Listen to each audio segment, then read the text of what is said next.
اب سرکاری ملازمین اور ان کے خاندان کے اثاثے سے سب کچھ سامنے آئے گا۔ حکومت IMF کی ایک اور اہم شرط پوری کر دی، اینٹی کرپشن ٹاسک فورس کی رپورٹ تیار کر دی گئی۔ نجی ٹی وی نے حکومتی ذرائع کا حوالہ دیتے ہوئے کہا کہ وزیراعظم شہباز شریف نے IMF کی اہم شرط پوری کر دی ہے۔ وزیر قانون اعظم نذیر تارڑ کی سربراہی میں قائم اینٹی کرپشن ٹاسک فورس نے رپورٹ تیار کر دی۔ رپورٹ میں انسداد کرپشن کے ادارہ جاتی فریم ورک کی بہتری کے لیے 13 سفارشات شامل ہیں، جن میں NAB ordinance, FIA، election act اور سول سرونٹس ایکٹ 1973 میں ترامیم کی سفارش شامل ہیں۔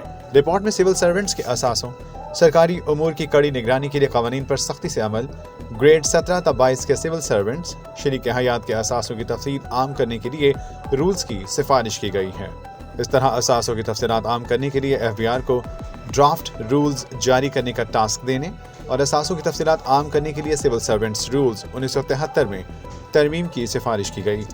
اس کے علاوہ وزیراعظم کے غیر منتخب معاونین، مشیروں کے اثاثے عام کرنے کے لیے الیکشن ایکٹ میں ترمیم، FIA کے تفتیشی افسران سے ایئرپورٹس پر امیگریشن کی ذمہ داریاں واپس لینے، جبکہ قانونی حدود، مقدمات کے اختیار سے متعلق ابہام دور کرنے کے لیے قوانین میں ترامیم کی سفارش بھی کی گئی ہے۔ اینٹی کرپشن ٹاسک فورس کی رپورٹ میں FIA، نیب، اینٹی کرپشن اسٹیبلشمنٹس کو قانونی حدود و قیود سے متعلق تربیت دینے کی سفارش کی گئی ہے، جبکہ انسداد بدعنوانی کے لیے ٹیکنالوجی، صلاحیتوں میں اضافے اور عوام کو معلومات تک رسائی سے متعلق آگاہی مہم کی بھی سفارش کی گئی ہے۔